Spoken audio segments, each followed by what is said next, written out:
আসসালামু আলাইকুম ফ্রেন্ডস, তোমরা সবাই কেমন আছো? আশা করি তোমরা সবাই ভালো আছো। তো বর্তমান যুগে আমরা কম বেশি অনেকেই ফেসবুক ইউজ করে থাকি। তো আমাদের ফেসবুক প্রোফাইলটাকে আরও সুন্দর করে সাজিয়ে তুলতে পারে একটি প্রফেশনাল কভার ফটো।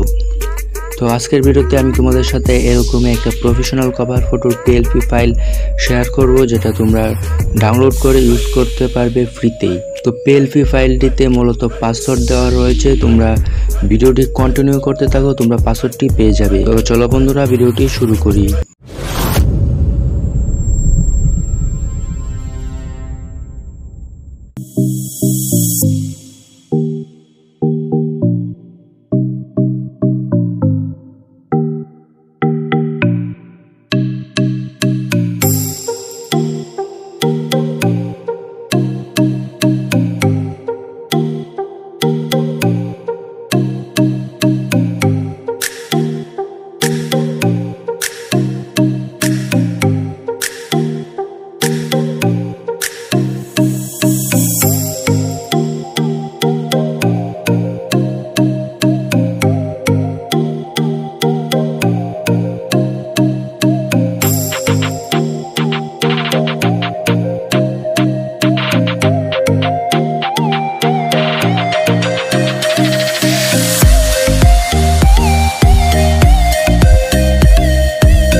তো বন্ধুরা, আমার আজকের ভিডিওটি কেমন লাগলো অবশ্যই কমেন্ট করে জানাবে। যদি ভালো লেগে থাকে তাহলে অবশ্যই একটি লাইক করবে এবং বন্ধুদের সাথে বেশি বেশি শেয়ার করবে, এবং চ্যানেলে নতুন হয়ে থাকলে অবশ্যই চ্যানেলটি সাবস্ক্রাইব করবে।